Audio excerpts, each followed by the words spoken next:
الحمد لله رب العالمين والصلاة والسلام على سيد المرسلين وبعد أعوذ بالله من الشيطان الرجيم بسم الله الرحمن الرحيم إذا الشمس كورت وإذا النجوم انكدرت وإذا الجبال سيرت وبعد وقال النبي صلى الله عليه وسلم قد أفلح من أسلم وبعد رب اشرح لي صدري ويسر لي أمري واحلل عقدة من لساني يفقهوا قولي اما بعد۔ ہر قسم کی تعریف اللہ رب العزت کے لیے ہے جو تمام جہانوں کا پالنے والا ہے، اور درود و سلام ہو پیارے نبی محمد رسول اللہ صلی اللہ علیہ وسلم پر۔ تو جس طرح آپ جانتے ہیں کہ ہم پچھلے کئی دنوں سے قرآن کا جو 30th پارٹ ہے اس کے چھوٹے چھوٹے سوروں کی چیپٹرز کی تفسیر یعنی اس کی جو کمنٹری ہے اس کو ہم پڑھ رہے ہیں، اور اس میں ہمارے لیے کیا لیسنس ہے، کیا ہمارے لیے اس میں سبق ہے، یہ ہم اب تک الحمدللہ دیکھتے آ رہے ہیں۔ آج ہم دیکھنے والے ہیں چیپٹر نمبر 82 سورہ کوّرت یعنی سورہ الکوّرت۔ یہاں پر اس کے اندر 29 ورسز ہیں یعنی 29 آیتیں ہیں۔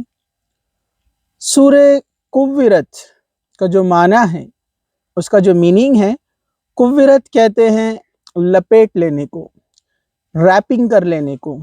مطلب جیسے ہم دیکھتے ہیں کچھ سامان وغیرہ اگر ہم کسی ایک کپڑے میں یا کسی ریپر میں رکھتے ہیں اور ریپر کو لپیٹ لیتے ہیں تو اسے کوّرت کہا جاتا ہے۔ ویسے جو ٹربن ہوتا ہے، جو پگڑی ہوتی ہے جس سے ہم اپنے سر کو پوری طریقے سے ڈھانک لیتے ہیں، اس کو بھی کوّرت کہتے ہیں۔ تو یہ عربک ورڈ ہے کوّرہ۔ تو یہاں پر اللہ تعالیٰ نے کہا اِذَا الشَّمْسُ كُوِّرَتْ کہ جب سورج لپیٹ لیا جائے گا، یعنی جب سورج کو یعنی سن کو اللہ تعالیٰ لپیٹ لے گا۔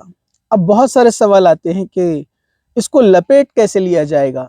تو ظاہر سی بات ہے، سیدھا سا اس کا جو معنی ہے، جو اس کا میننگ ہے، وہ ہم کو یہ بتاتا ہے کہ سورج کو کس طریقے سے لپیٹ لیا جائے گا، جیسے بالکل اس کا معنی لیا گیا ہے۔ یعنی اللہ تعالیٰ زمین، آسمان، سورج، چاند، ستارے، جو کچھ موجود ہے اس یونیورس کے اندر، اللہ تعالیٰ ان سب کو لپیٹ لے گا۔ پھر آگے فرمایا وَإِذَا النُّجُومُ انْكَدَرَتْ اور جب ستارے بے نور ہو جائیں گے، یعنی ستاروں کی روشنی چلی جائیں گی، جو سٹارز ہے وہ چمکنا چھوڑ دیں گے۔ وَإِذَا الْجِبَالُ سُيِّرَتْ اور جب پہاڑ چلائے جائیں گے۔ تو پہلی والی جو 2 آیتیں ہیں یہ بگ بینگ سے ریلیٹڈ ہے۔ ہم دیکھتے ہیں بگ بینگ ایک تھیوری ہے جس کے تعلق سے میں نے اس سے پہلے بھی آپ سے کہا تھا، میں نے آپ کو بتایا تھا کہ بگ بینگ ایک ایسا کنسیپٹ ہے جو سائنٹسٹ بھی اس کو مانتے ہیں، اور جو بہت ساری اس کی جو نکات ہے، جو پوائنٹس ہے بگ بینگ تھیوری کے، یہ الحمدللہ قرآن کی آیتوں سے میچ ہوتے ہیں۔ ہمیں اس کی فکر نہیں ہے، ہمیں اس پر غور نہیں کرنا ہے کہ سائنس کیا کہتی ہے تو ہم اس بات کو مانیں گے، بلکہ ہمیں اس بات پر ایمان رکھنا چاہیے، ہمارا فیتھ ہونا چاہیے کہ اللہ تعالیٰ نے جن چیزوں کو بتایا آج سے 1450 سال پہلے اپنی نبی محمد صلی اللہ علیہ وسلم کے ذریعے ہم تک، جو کہ نہ پڑھنا لکھنا جانتے تھے، وہ پروفیٹ محمد صلی اللہ علیہ وسلم کے ذریعے اللہ نے ہم کو یہ باتیں پہنچائی، اور وہ باتیں آج 1450 سال بعد سائنٹسٹ کہتے ہیں کہ قرآن کی آیتیں پرفیکٹلی میچ ہوتی ہے کریشن آف یونیورس کے بارے میں۔ تو یہاں پر اللہ تعالیٰ نے کہا کہ جب جو ہے سورج کو لپیٹ لیا جائے گا، یعنی تمام جتنے بھی سٹارز اور جتنے بھی پلانٹس ہیں سب کو لپیٹ لیا جائے گا۔ تو بگ بینگ تھیوری کیا کہتی ہے کہ سٹارٹنگ میں ایک پرائمری نیبیولا تھا، اس میں بلاسٹ ہوا۔ کچھ لوگ اس کو الگ انداز میں کہتے ہیں، بلاسٹ نہیں ہوا، اس میں جو ہے کریشن ہوا سسٹمیٹیکلی، فریگمنٹیشن، الگ الگ ان کے ریپرزنٹیشن ہیں۔ بات تو لیکن یہی ہے کہ پرائمری ایک نیبیولا تھا، اس میں ایک دھماکہ ہوا اور سارے ستارے اور جتنے بھی سیارے ہیں یعنی سٹارز اور پلانٹس جو ہے وجود میں آئے، یعنی کریشن میں آ گئے۔ تو یہاں پر بگ بینگ کہتی ہے کہ بہت یہ جتنے بھی گیلیکسیز ہیں اور جتنے بھی پلانٹس ہیں یہ سب اپنی انرجی لوز کر رہے ہیں اور وہ ایک دوسرے کے قریب آ رہے ہیں۔ تو اس میں ہمیں دونوں چیزیں یہاں پر سمجھ میں آ جاتی ہیں۔ جو تھوڑا بھی سائنس کا بیسک نالج رکھتا ہے اور انصاف کے ساتھ یعنی جسٹس کے ساتھ اس کو پڑھتا ہے اور قرآن کو دیکھتا ہے، تو وہ اللہ تعالیٰ کی بہت ساری نشانیاں، سائنز اس کے اندر پائے گا۔ تو یہاں پر اللہ تعالیٰ نے کہا جب سورج کو لپیٹ لیا جائے گا، یعنی قیامت کا ذکر کیا جا رہا ہے، جب قیامت آئیں گی، پرلے آئے گا، تو بگ بینگ تھیوری کہتی ہے کہ سب ایک جگہ آ کر پھر سے یہ ایک جگہ کلیکٹ ہو جائے گا، جتنے بھی سٹارز اور پلانٹس ہیں۔ وَإِذَا النُّجُومُ انْكَدَرَتْ، اور جب ستارے بے نور ہو جائیں گے، یعنی جتنے بھی سٹارز ہیں یہ اپنی لائٹ چھوڑ دیں گے۔ ڈیفینیٹلی سورج جیسا ایک ستارہ جو بڑا اپنی لائٹ چھوڑ دے گا، جس کے ذریعے دوسرے بہت سارے سٹارز جو چمکتے ہیں یا بہت سارے پلانٹس چمکتے ہیں، ڈیفینیٹلی جب اس کی روشنی چلی جائیں گی، اور اسی طرح کے سورج کے اور بھی جتنے جو ہے ستارے اس یونیورس میں، اس کائنات میں، وہ اپنی روشنی جب کھو دیں گے، وہ دھیرے دھیرے اپنی انرجی لوز کر رہے ہیں، ایسا بگ بینگ تھیوری کہتی ہے، تو ڈیفینیٹلی ان کے تھرو جو ریفلیکشن سے چمکنے والے ہیں وہ بھی چمکنا چھوڑ دیں گے، اور ان کا لائٹ، ان کا نور جو ہے کیا ہوگا، ختم ہوتے جائے گا۔ وَإِذَا الْجِبَالُ سُيِّرَتْ، اور جب پہاڑ چلائے جائیں گے۔ پہاڑ چلائے جائیں گے مطلب اس کا مطلب کیا ہے؟ جیسے قرآن میں دوسری جگہ بھی اللہ تعالیٰ نے کہا کہ پہاڑ جو ہے دھنکی ہوئی اون کی طرح، کاٹن کی طرح اڑ کے جائیں گے، رنگ برنگے کاٹن کی طرح یہ اڑ کر جائیں گے۔ تو اس کو ہم بہت آسانی سے اور بہت اچھے سے اس بات کو سمجھ سکتے ہیں کہ اس میں کوئی مشکل بات نہیں ہے، اور ہمارے رب العزت یعنی اللہ سبحانہ وتعالیٰ کے لیے کوئی چیز مشکل نہیں ہے۔ لیکن آپ سائنس کے ذریعے بھی ایک بات کو سوچے تھے، جیسے میں نے پچھلی بار آپ کو بتایا تھا کہ اللہ تعالیٰ جب پہاڑوں کو ریزہ ریزہ کر دے گا، وہ اڑ جائیں گے، وہ ہواؤں کی طرح چلیں گے، تو بات بڑی آسان ہے۔ ہم جانتے ہیں کہ جو سائنس نے ریکارڈ کیا ہے کہ اگر ہم 4000 پیٹا جولز کی اگر ایک توانائی انرجی بنا لیں، یعنی 4000 پیٹا جول کا فورس اگر لگائے، تو یہ پہاڑ کو بھی گرا سکتا ہے۔ جیسا کہ میں نے آپ کو بتایا تھا، ایک جول جو ہوتا ہے کیا ہوتا ہے، نیوٹن کے حساب سے ایک جول کیا ہوتا ہے، 1 جول ایکول کس کے ہوتا ہے کہ 1 کلو گرام ویٹ کو 1 سیکنڈ کے اندر 1 میٹر تک کھسکا دیا جائے۔ 1 kg کا ویٹ ہے، اس کو 1 میٹر تک 1 سیکنڈ میں اگر آپ سرکا دے تو اس کے لیے جو فورس لگتا ہے اس کو بولتے ہیں 1 جول۔ ٹھیک ہے، تو ویسے 10 to power 6 جول کا 1 پیٹا جول ہوتا ہے، تو آپ اندازہ لگائیں یہاں پر 4000 پیٹا جول کی بات کی جا رہی ہے، جو کہ بہت زیادہ ہوتا ہے۔ تو اللہ تعالیٰ کے لیے بڑا آسان ہے ایسی ہوائیں پیدا کرنا کہ جس سے پہاڑ اڑ کے جائیں گے، یا پھر ہم کہیں گے جو پہاڑ ہیں وہ گاڑے ہوئے ہیں۔ ہم جانتے ہیں، سائنس بھی بولتی ہے، جیسے قرآن نے بھی کہا کہ جو پہاڑ ہے والجبال اوتادا، اللہ تعالیٰ نے پہاڑوں کو گاڑا ہوا ہے اندر، زمین کے اندر۔ میخات بھی کہا گیا ہے، یعنی جس کو ہم پیجز یعنی سٹیکس کہتے ہیں، یعنی کسی چیز کو جب گاڑا جاتا ہے، کیل کو زمین میں گاڑتے ہیں نا، تو اس کو بھی کہا جاتا ہے میخات۔ تو یہاں پر پہاڑ بھی گاڑے ہوئے ہیں، یہ زمین کے اندر پورا ایک سالڈ پیس نہیں ہے، یہ سائنس کہتی ہے، قرآن بھی یہی کہتا ہے۔ تو ڈیفینیٹلی جو چیز گڑی ہوئی ہے اس کے لیے اکھڑ جانا اور نکل جانا کوئی مشکل چیز نہیں ہے، اور اللہ تعالیٰ کے لیے بہت ہی آسان ہے۔ تو اس دن پہاڑ چلائے جائیں گے، تو سوچئے انسان کا کیا معاملہ ہوگا، انسان کا کیا حال ہوگا۔ وَإِذَا الْعِشَارُ عُطِّلَتْ، اور جب 10 ماہ کی حاملہ اونٹنی جو ہے بیکار چھوڑ دی جائیں گی، یعنی جو فیمیل کیمل جو ہوتی ہے، شی کیمل جو ہوتی ہے، وہ 10 ماہ کے بعد جو ہے بچے کو جنم دیتی ہے، اور عربوں کے نزدیک اس کا ویلیو، اس کا امپورٹنس بہت زیادہ ہوا کرتا تھا، کیونکہ اب وہ ایک بچہ جننے والی ہے جو ان کی پراپرٹی، ان کی ملکیت میں وہ اضافہ ہوتا تھا، اور ان کے لیے وہ ایک مال کمانے کا، مال اور دولت کا ذریعہ ہوا کرتا تھا، اس لیے وہ اس بات کو بہت اہمیت دیا کرتے تھے۔ لیکن اللہ تعالیٰ نے کہا کہ قیامت کی گھڑی ایسی ہوگی، انسان سب سے زیادہ قیمتی چیز بھی جو ہے چھوڑ دے گا، اس طرف اپنی نظر نہیں دوڑائے گا، نہ اس طرف وہ پلٹ کر دیکھے گا۔ تو یہ مثال دی جا رہی ہے، وَإِذَا الْعِشَارُ عُطِّلَتْ وَإِذَا الْوُحُوشُ حُشِرَتْ، اور جب جنگلی جانور اکٹھا کیے جائیں گے۔ اس کی تفسیر میں مفسرین نے لکھا کہ جب زلزلے کی کیفیت جب ہوگی، زلزلہ جب آ جائے گا، ارتھ کوئک، اور جب زمین ہلنے ڈلنے لگیں گی، تو جانور ادھر ادھر بکھریں گے، بھاگیں گے۔ اور آپ نے شاید دیکھا ہوگا، میں نے دیکھا ہے کہ نیشنل جیوگرافی پر ایک اسپیسیفک اس پر ایک سیریل چلایا گیا، ایک سیریز چلائی گئی کہ جب ارتھ کوئک آتے ہیں یا جو آتش فشاں ہوتے ہیں، والکینو ایرپشنز جو ہوتے ہیں، تو اس دوران دیکھا گیا ہے کہ بہت سارے اینیملز ادھر سے ادھر بھاگتے ہیں۔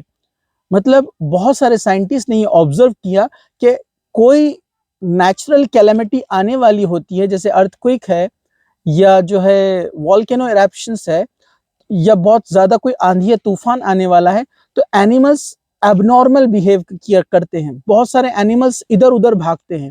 تو انہوں نے کہا کہ اس کے پیچھے کچھ نہ کچھ ریزن ہے، اور اس وہ کافی لمبی اور طویل ایک سیریز چلی تھی جس پر بتایا گیا تھا کہ اینیملز پہ کیا ایفیکٹ ہوتا ہے۔ خیر ہم یہاں پر یہ بات سمجھ سکتے ہیں کہ وہ جانور ادھر ادھر بھاگیں گے اس ہلچل کو دیکھ کر، اور اس پریشانی میں ان کو سمجھ نہیں آئے گا تو وہ ادھر ادھر جو ہے اکٹھے کیے جائیں گے۔ وَإِذَا الْبِحَارُ سُجِّرَتْ، اور جب سمندر بھڑکائے جائیں گے، یعنی سمندر میں جب آگ نکلیں گی۔ مفسرین نے، کمنٹیٹرز نے اس کے بارے میں لکھا ہے کہ زمین کے اندر بہت سارے لاوا اور جو آتش فشا یعنی گرم جو چیزیں ہیں، مادے ہیں، میٹرز ہے، وہ ابل کر جب اوپر آتا ہے تو ڈیفینیٹلی وہ پانی کو بھی جلا دیتا ہے، بھاپ بنا کر اڑا دیتا ہے۔ یہ ایک اس کا معنی لیا جا سکتا ہے۔ لیکن میں خود ایک کیمسٹری ٹیچر ہوں، میں خود دیکھتا ہوں تو یہ پانی میں آگ لگنا کوئی مشکل چیز نہیں ہے۔ آپ فرسٹ گروپ کے ایلیمنٹس اگر دیکھتے ہیں پیریوڈک ٹیبل میں، جیسے لیتھیم ہے، سوڈیم ہے، پوٹیشیم ہے، روبیڈیم ہے، سیزیم ہے، یہ ایلیمنٹس ایسے ہیں جو پانی کے ساتھ جلتے ہیں، جلتے ہی نہیں بلکہ الگ الگ قسم کی آگ پیدا کرتے ہیں۔ آپ سوڈیم کو پانی میں لے کر ڈالیے، دھماکہ ہوتا ہے۔ آپ پوٹیشیم کو پانی میں ڈالیے، بالکل ایسے جلتا ہے جیسے کسی نے پیٹرول میں آگ لگا دی ہو، اور سیزیم کو آپ ڈالیں گے تو ایک زوردار دھماکہ ہوتا ہے۔ تو کچھ میٹلز ایسے ہیں جو پانی کے ساتھ ملنے پر ایسا تعامل، ایسی ریئیکشن کرتے ہیں کہ اس سے آگ پیدا ہوتی ہے۔ اب ہم جانتے ہیں سمندر میں جو سارا کا سارا پانی ہے، اس کے اندر بہت سارے سالٹس ہیں جس میں سوڈیم بھی ہوتا ہے، پوٹیشیم بھی ہوتا ہے، لیکن وہ کسی دوسرے عناصر کے ساتھ ملا ہوا ہوتا ہے، کسی دوسرے ایلیمنٹ کے ساتھ، اس لیے وہ پانی کے ساتھ وہ ایکسپلوزیو والی ریئیکشن نہیں کر پاتا ہے عام طور پر، کیونکہ پانی میں تو نمک ہے، سوڈیم ہے، لیتھیم ہے اور پوٹیشیم ہے۔ لیکن اللہ تعالیٰ کے لیے بڑا آسان ہے کہ کچھ ایسا تعامل اللہ تعالیٰ کر دے کہ وہ الگ ہو جائے، اور پوٹیشیم اور سوڈیم پانی کے ساتھ مل کر آگ میں بدل جائے اور پورا کا پورا سمندر دہکنے لگے۔ واللہ عالم بالصواب، اللہ بہتر جانتا ہے معاملہ کیسے ہوگا، لیکن وضاحت تو ہے، کلیئر تو ہے کہ سمندر دہکائے جائیں گے، اس میں آگ لگ جائیں گی جب قیامت آئیں گی۔ تو یہ ہم نے اپنے طور پر کچھ سمجھنے کے لیے مثالیں دی ہے، ورنہ واللہ عالم، اللہ بہتر جانتا ہے وہ کیسے ہوگا اور وہ معاملہ کیسا رہے گا، ایسے ہوگا یا اس سے بھی اور کوئی خطرناک چیز اور اس سے زیادہ بھیانک چیز ہو سکتی ہے جو ہمارے علم میں نہیں ہے۔ خیر اللہ نے کہا کہ سمندر دہکائے جائیں گے، مطلب دہکائے جائیں گے۔ وَإِذَا النُّفُوسُ زُوِّجَتْ، اور جب جانیں ملائی جائیں گی، مطلب اللہ تعالیٰ جب لوگوں کو زندہ کر کے کھڑا کرے گا۔ جسے ہم نے لاسٹ لیکچر میں دیکھا تھا کہ ایک سور پھونکا جائے گا، قیامت سے پہلے سارے انسان جو زمین پر موجود ہوں گے سب مر جائیں گے۔ پھر ایک دوسرا سور پھونکا جائے گا، ایک ساؤنڈ، ایک آواز آئے گا، جس سے آدم علیہ السلام یعنی فرسٹ مین آن دی ارتھ جو تھے آدم علیہ السلام، اور قیامت تک جتنے لوگ تھے سب کو اللہ اٹھا کر پھر سے اکٹھا کرے گا۔ اور ہم نے یہ بھی دیکھا تھا کہ اللہ کے لیے بڑا آسان ہے کہ اللہ تعالیٰ نے کہا کہ اس نے تم کو فرسٹ ٹائم کیسے پیدا کیا، ایک ڈراپ سے، ایک قطرے سے، تو دوسری بار ہڈیوں سے پیدا کرنا اس کے لیے کیا مشکل ہے، تو یہ اللہ کے لیے بڑا ہی آسان ہے۔ وَإِذَا الْمَوْءُودَةُ سُئِلَتْ، اور جب زندہ دفن کی گئی لڑکی سے پوچھا جائے گا، بِأَيِّ ذَنبٍ قُتِلَتْ، کہ وہ کس گناہ کے بدلے قتل کی گئی تھی۔ عربوں میں زمانے جاہلیت میں، دور جاہلیت میں، جب بچی پیدا ہوتی تو اس کو زندہ دفن کر دیا جاتا۔ بچی کا پیدا ہونا معیوب یعنی بہت ہی برا مانا جاتا، انسلٹ مانا جاتا، اور باپ اس کو اپنے ہاتھ سے لے جا کر دفن کر دیتا۔ یہ بہت بری چیز تھی جو محمد صلی اللہ علیہ وسلم نے آ کر اس کو ختم کیا، اس رسم کو، اس رواج کو، اس بری چیز کو ختم کر کے عرب میں ایک بہت بڑا ریولیوشن، ایک بہت بڑی تبدیلی لائی۔ ایسی تبدیلی کہ اس اسلام نے جو عرب کے لوگ عورتوں کو، لڑکیوں کو دفن کر دیتے تھے، وہ مقام دیا کہ اسلام نے کہا، اللہ تعالیٰ نے اور اس کے رسول صلی اللہ علیہ وسلم نے یہ ہمیں ایجوکیٹ کیا، تعلیم دی، میسج دیا کہ ماں کے پیروں کے نیچے جنت ہے۔ اسی طرح جس کے گھر 3 بیٹیاں ہوں اور وہ ان کی اچھی پرورش کرے، ان کا اچھا دیکھ بھال کرے، پالن پوشن کرے، ان کو بڑا کرے، ان کا نکاح کروا دے، ان کو اچھا ایجوکیٹ کرے، اچھی تعلیم اور ایجوکیشن دے لڑکیوں کو، تو ایسا آدمی سورگ میں جائے گا، جنت میں جائے گا۔ صرف جنت میں نہیں جائے گا، پروفیٹ محمد صلی اللہ علیہ وسلم نے کہا کہ وہ قیامت کے دن میرے ساتھ ایسے ہوگا، مطلب اتنا قریب، مطلب اتنا اللہ کے رسول صلی اللہ علیہ وسلم اس کو اپنا قریب رکھیں گے، جو لڑکیوں کی پرورش اچھے سے کرتا ہے، یعنی ان کو اچھے سے سنبھالتا ہے اور ان کا جو ہے پالن پوشن کرتا ہے، دین کی تعلیم دیتا ہے، تو اس کی بڑا ریسپیکٹ اور بڑی جو ہے عزت بتائی گئی ہے اسلام کے اندر۔ تو یہ تعلیم تھی اسلام کی۔ اس سے پہلے وہ لڑکیوں کو دفن کر دیتے تھے، صرف عرب میں ہی نہیں بلکہ ویسٹرن کنٹریز میں ہوتا تھا۔ انڈیا اور جو ہم جہاں پر رہتے ہیں، ہند کا ایریا جو ہے، یہاں پر بھی یہ چیزیں ہوا کرتی تھی۔ اسلام نے ان ساری چیزوں کو روکا۔ تو یہ عورتوں کو عزت، ان کو بڑاپن، ان کے رائٹس، یہ سارے کے سارے اسلام نے دیے اور یہ عورتوں کا مقام اونچا کیا۔ تو عورتوں نے، لیڈیز نے اس بارے میں، اس معاملے میں سوچنا چاہیے۔ تو وہیں یہاں پر اللہ سبحانہ و تعالیٰ ناراضگی سے اس دن جو بچی دفن کر دی گئی تھی بنا کسی جرم کے، اس کو مار دیا گیا تھا، جس کو ہم آج کی زبان میں کہیں گے ایبورشن کر دیا گیا تھا، ایبورٹ کر دیا جاتا ہے، جبکہ اس میں اس کا کوئی گناہ نہیں ہے، جبکہ یہ قتل ہے، یہ قتل ہے اور بہت بڑا گناہ ہے۔ تو اللہ تعالیٰ ایسے بچوں کو جو پہلے ہی مار دیے گئے، ان کے پیدا ہونے کے بعد یا پیدا ہونے سے پہلے ان کو ختم کر دیا گیا، ایبورٹ کر دیا گیا یا دفن کر دیا گیا، اللہ تعالیٰ ان کو جو ہے پوچھے گا کہ کس گناہ کے بدلے تجھے قتل کیا گیا تھا۔ جیسے کسی انسان نے اگر کوئی کرائم کیا ہے، مرڈر کیا ہے، تو اس کے بدلے اس کو مارا جائے تو یہ اس کا قصور تھا، لیکن اس بچے نے کیا کیا تھا، اللہ تعالیٰ کہے گا جس کی وجہ سے تم نے اسے قتل کیا۔ تو ان کے پیرنٹس، ان کے ماں باپ سے سوال ہوگا کہ وہ کس گناہ کے بدلے قتل کیے گئے تھے۔ ڈیفینیٹلی وہ کیا جواب دیں گے، کیونکہ اللہ تو سب کچھ جانتا ہے، کیوں قتل کیا تھا اللہ تعالیٰ جانتا ہے، اور ان کو بھی معلوم ہے کہ انہوں نے ایسا کیوں کیا، اور وہ گنہگار ہوں گے اور ان کو سزا دی جائیں گی۔ پھر آگے کہا وَإِذَا الصُّحُفُ نُشِرَتْ، اور جب اعمال نامے پیش کیے جائیں گے، انسان کا ریکارڈ پیش کیا جائے گا۔ سورہ انشقاق میں ہم یہ ڈیٹیل میں دیکھ چکے ہیں کہ سجین اور علین، آپ اس کو دیکھ لیجئے کہ وہ ریکارڈ کیسے ہوں گے اور کیا تھے۔ وَإِذَا السَّمَاءُ كُشِطَتْ، اور جب آسمان کی کھال اتار لی جائیں گی۔ کشیتت کہتے ہیں کھینچنے کو۔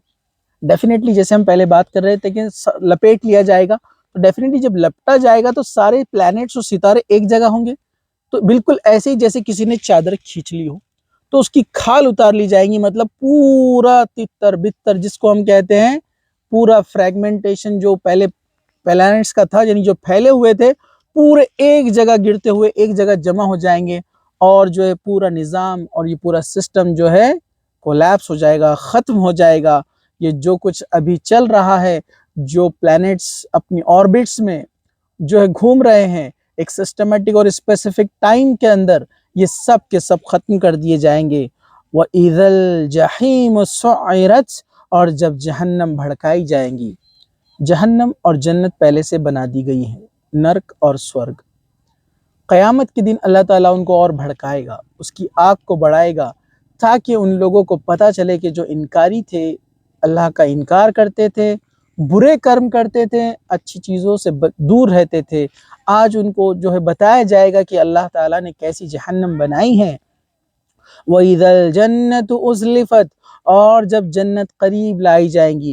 یہ دونوں آیتیں جو ہے اس کے تعلق سے جو تفسیر آتی ہے، جو کمنٹری آتی ہے، جو علماء نے لکھا ہے، مفسرین نے لکھا ہے کہ یہ قیامت کے دن ہوگا، اور جو اچھے لوگ ہیں وہ اپنا جو ہے انجام اپنے سامنے دیکھ لیں گے جو جہنم دہکائی جا رہی ہے، اور اچھے لوگ بھی اپنا انجام، اپنا رزلٹ سامنے دیکھ لیں گے کہ جنت ان کے قریب کر دی جائیں گی، کہ وہ سمجھ جائیں گے ابھی کہ ہمارے ساتھ کیا ہونے والا ہے۔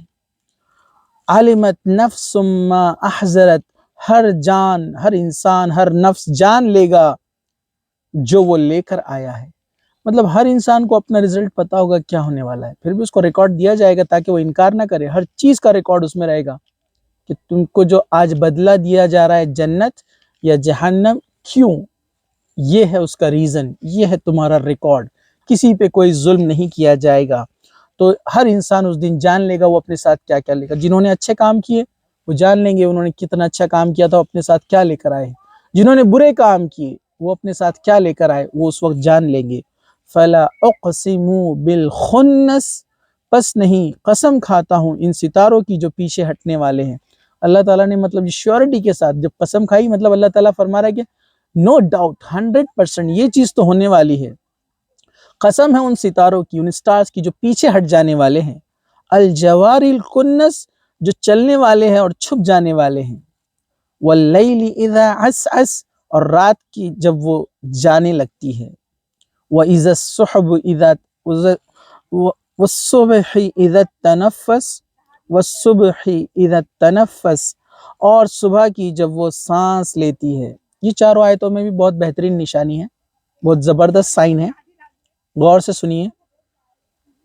فَلَا أُقْسِمُ بِالْخُنَّسِ کہ اللہ تعالیٰ نے قسم کھائی ستاروں کی، پلانٹس کی جو پیچھے ہٹ جانے والے ہیں۔ اس سے کیا پتہ چلا؟ آج سے 50 سال 60 سال پہلے یا 100 سال پہلے جائیں گے آپ تو ایسا لگتا تھا کہ پلانٹس، سورج اور چاند کوئی چیز ہے جو کسی چیز کے پیچھے سے نکلتا ہے، جیسے پہاڑ کے پیچھے سے، اور پھر ڈوبتا ہے۔ لیکن یہ تصور بعد میں چینج ہوا، کہا کہ نہیں، سب پلانٹس ہے جو ایک آربٹ میں گھوم رہے۔ تو ڈیفینیٹلی یہاں پر اللہ تعالیٰ نے کہا کہ قسم ہے ان ستاروں کی جو پیچھے ہٹنے والے۔ پیچھے ہٹنے والے کب ہوگے؟ جب ایک آربٹ رہیں گی، یہ زمین ہے اور یہ چاند یا سورج ہے، تو زمین جب جاتی ہے، سورج یہاں پر ہے تو زمین گھوم کر پیچھے چلی جاتی ہے نا اس کی، اور یہ زمین ہے تو چاند اس کے اراؤنڈ گھوم رہا ہے تو چاند گھوم کر پیچھے آ جاتا ہے۔ کتنا زبردست اشارہ یہاں پر اللہ تعالیٰ نے کہا اس سولار سسٹم کے بارے میں۔ الجوار الکنس جو چلنے والے ہیں اور چھپ جانے والے ہیں۔ چلنے والے ہیں مطلب نان سٹاپ، اور پیچھے چھپ جانے والے مطلب ایک ٹائم آتا ہے جب وہ ان کی آربٹ وہ سامنے کی طرف آتے ہیں جہاں پر ہم پریزنٹ ہے، پھر اس طرف چلے جاتے جو دنیا کا دوسرا کنارہ ہے۔ تو اس سے یہاں پر جو ایک بہت بہترین اللہ تعالیٰ نے نشانی دی ہے، واللیل اذا عسعس اور جب کہ رات وہ جانے لگتی ہے، تو یہاں پر جو ہے واپس، عسعس کا مطلب ہوتا ہے واپس ہونا، مطلب کوئی چیز، اور یہ واپس کیسے ہوتا ہے؟ پیریڈ کی طرح، جو ایک بار ایک جگہ سے نکلے اور ایک پورا کمپلیٹ پیریڈ، ایک سائیکل کمپلیٹ کرنے کے بعد پھر واپس اپنی جگہ پر آئے، اس کے لیے لفظ ہوتا ہے عسعس۔ کتنی بہترین بات اور کتنا بہترین لفظ قرآن کے اندر ہے جو آج کے سولار سسٹم کو ایکسپلین کرتا ہے۔ وَالصُّبْحِ إِذَا تَنَفَّسَ اور جب صبح سانس لینے لگتی ہے، تنفس کہتے ہیں سانس لینے کو، جیسے عمل تنفس بھی ہم پڑھتے ہیں، فوٹوسنتھسس، ٹھیک ہے؟ تو کہا کہ صبح جب سانس لینے لگتی ہے، إِنَّهُ لَقَوْلُ رَسُولٍ كَرِيمٍ بے شک یہ ایسے پیغام پہنچانے والے کی طرف سے ہے جو بہت ہی معزز ہے۔ یہ آیت کس کے لیے ہے؟ یہ حضرت جبرائیل علیہ السلام کے لیے ہے کہ لوگ اللہ کے رسول صلی اللہ علیہ وسلم پر الزام لگاتے تھے کہ یہ قرآن انہوں نے اپنے دل سے گڑھ لیا ہے، لیکن وہ اس کو ثابت نہیں کر پاتے تھے کہ اللہ کے رسول صلی اللہ علیہ وسلم نہ پڑھے تھے نہ لکھے تھے، آپ پڑھنا لکھنا نہیں جانتے تھے۔ اللہ تعالیٰ نے خاص طور سے آپ کو ان پڑھ رکھا تاکہ لوگ آپ پر الزام نہ لگائے کہ قرآن آپ نے خود سے لکھا ہے۔ دوسرا لوگ کہتے تھے کہ نہیں، کوئی ہے وہ کسی سے سیکھ کر آتے اور کوئی ان کو آ کر بتاتا ہے۔ کسی نے کہا نہیں، کوئی شیطان ہے جو ان کو آ کر یہ باتیں بتاتا ہے۔ تو اللہ تعالیٰ نے اس کا انکار کیا، اس کا نیگیٹ کیا اور کہا کہ نہیں، ایسا نہیں ہے۔ اللہ تعالیٰ نے کہا کہ یہ پہنچانے والا ایک معزز اور ایماندار فرشتہ، ایک رسول، ایک میسج پہنچانے والا ہے۔ ذی قوت عند ذی العرش مکین بڑی قوت والا، پاورفل، عرش والے کے ہاں بہت مرتبے والا، اور اس کا مقام اور اس ریسپیکٹ بہت زیادہ ہے اللہ تعالیٰ کے نزدیک اس فرشتے کا، اور ان کا نام ہے جبرائیل علیہ السلام۔ یہ ایک اینجل ہے، یہ ایک فرشتے ہیں جو تمام سبھی فرشتوں کے سردار ہیں، اس لیے ان کو کہا کہ وہ ایک بڑے مرتبے والے ہیں۔ مطاع ثم امین وہاں اس کی بات مانی جاتی ہے، امانت دار ہے۔ مطلب جبرائیل علیہ السلام اللہ تعالیٰ کے ایک بہت کلوز اور قریب ایک اینجل ہے، اللہ تعالیٰ جن کی بات سنتا ہے اپنے بندوں کے بارے میں، اور یہ امانت دار ہے، ذرا بھی کمی اور زیادتی نہیں کرتے ہیں۔ تو قرآن جو ہے اللہ تعالیٰ نے بھیجا، جبرائیل علیہ السلام فرشتے جو ہے اینجل، ان کے ذریعے پروفیٹ محمد صلی اللہ علیہ وسلم تک، جو کہ ایک انسان ہے اور ایک نبی ہے اور رسول ہے، جو اللہ تعالیٰ نے ان کو سلیکٹ کیا ہے، ان کو چنا ہے، اور پھر انہوں نے یہ بات سارے انسانوں تک پہنچائی۔ وَمَا صَاحِبُكُمْ بِمَجْنُونَ اور تمہارا ساتھی ہرگز کوئی دیوانہ نہیں ہے۔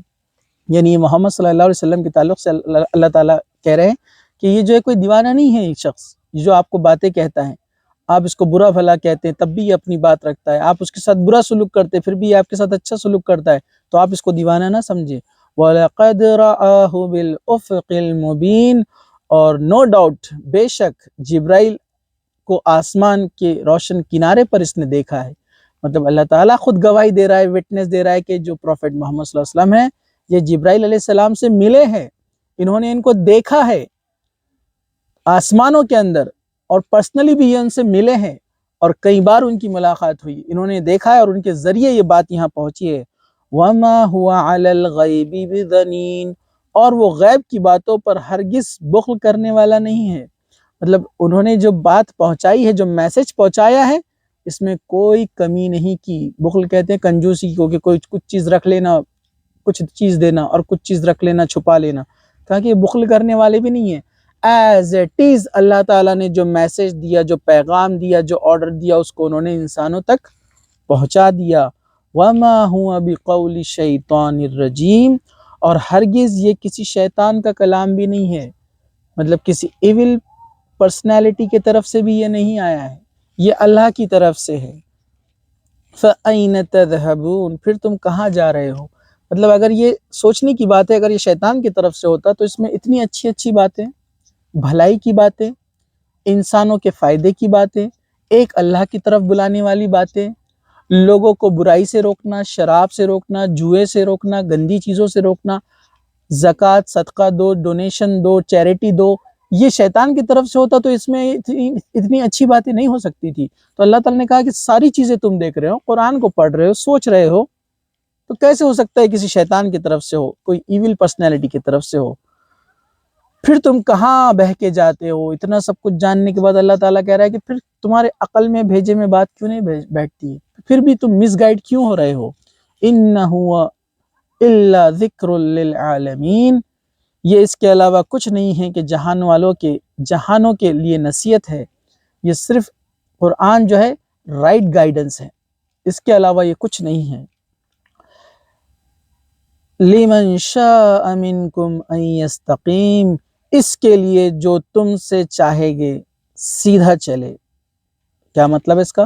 یہ رائٹ گائیڈنس ہے، اس کے علاوہ اس میں کچھ نہیں ہے، اور اس لیے ہے کہ تم سیدھے راستے پر چلو۔ تو یہ تھا پیغام، یہ تھا میسج سورہ تکویر کا۔ تو اللہ تعالیٰ سے دعا ہے کہ اللہ تعالیٰ ہم کو کہنے سننے سے زیادہ عمل کی توفیق عطا فرمائے، اس پر عمل کرنے والا بنائے، اور ان باتوں کو پڑھنے، سمجھنے اور خود پریکٹس کرنے اور دوسروں تک پہنچانے والا بنائے، جب تک زندہ رکھے، اسلام پر زندہ رکھے، اور جب بھی خاتمہ ہو ایمان پر ہو۔ وآخر دعوانا ان الحمد للہ رب العالمین، سبحان ربک رب العزت عما یصفون، وسلام علی المرسلین، والحمد للہ رب العالمین۔